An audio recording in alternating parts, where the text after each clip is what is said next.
My voice, for me personally, is more important than my knee. LeBron James today on the national anthem protest as sports and politics collide again tonight. The Wall Street Journal editorial board writing this: the politicalization of everything. Feels like we're living in a world like that. And they say this: the politicalization of the National Football League and the national anthem, the divided states of America are exhibiting a very unhealthy level of polarization and mistrust. It goes on, American democracy was healthier when politics was at the ballpark was limited to fans booing politicians who threw out the first ball, almost as a bipartisan obligation. And finally, the losers are the millions of Americans who would rather cheer for their teams on Sunday as a respite from work and the other divisions of American life. Here now, Karl Rove, former senior advisor to President George W. Bush and a Fox News contributor. Karl, good evening to you. Evening, Martha. How do you think about how the president handled this?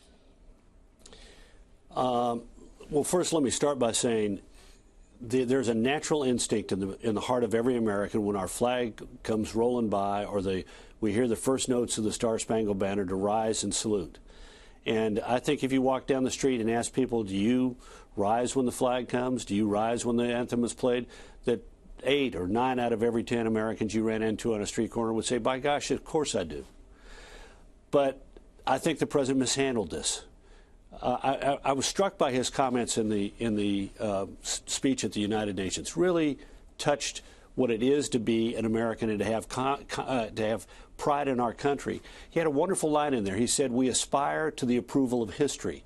What if the president, rather than calling the players sons of bitches and saying they should have been fired, if he wanted to talk about this, what if he was an aspirational figure who said, look, I understand some people are dropping to their knee, and they have a right under our First Amendment to do so. But you know what? When they do so, they ought to remember that when we salute the flag, we're saluting the generations who have come before us, some of whom served in uniforms, many of whom have in their lives endeavored to make our country better. And we do, when we salute the flag, we do so not because America is perfect, but because America is constantly striving to aspire to the approval of history. We want our country to be better, and that's what we do. We recognize the great efforts made by those that came before us, and we make a commitment to make our country even better in the future. That's why I hope every American will stand and salute our flag. Well, that would have been I understand nice. You have a right not to do it. That's not what he said. And you quote him from the UN speech, which reminds me of, the discussions that we've had here on the story over the past few weeks, which is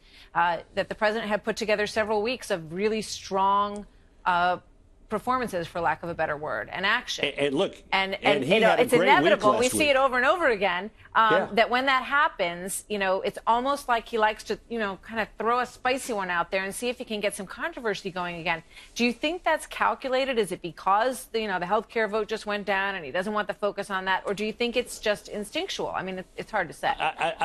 I think it's impulse. I was watching the speech on Friday night, and you could just see the crowd. The crowd, he'd say something, the crowd would cheer. He'd say something even more incendiary, the crowd would cheer even stronger. I mean, look, there were a lot of people in that crowd that when he said those words, they screamed at the top of their lungs. Now, I suspect a couple of them later on thought, you know what, maybe it wasn't, he didn't need to swear at him like that. But they were standing for the principle of respecting the flag. But no, I think this is all impulse. And look, he had a spectacular week last week. That speech at the UN, and more importantly, the patient diplomacy of the Trump administration has brought about a significant change in the North Korea situation by forcing the Chinese to step forward and take action. This has been something that American presidents have been working for decades, and he achieved it last week. And rather than us talking about what he has done there to make our country safer and to move the process of peace forward, we're talking about the NFL and 200 NFL players taking the knee. Yeah, but you know what? Chris Ruddy says, his friend, this is a win. This is a win for the president. In fact, you see ratings going down.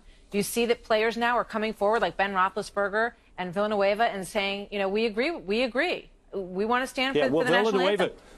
Villanueva came forward this afternoon and said, I'm now in angst. I was a hot dog. I shouldn't have gone out there. I mean, first of all, look, this is a win with the, quote, base.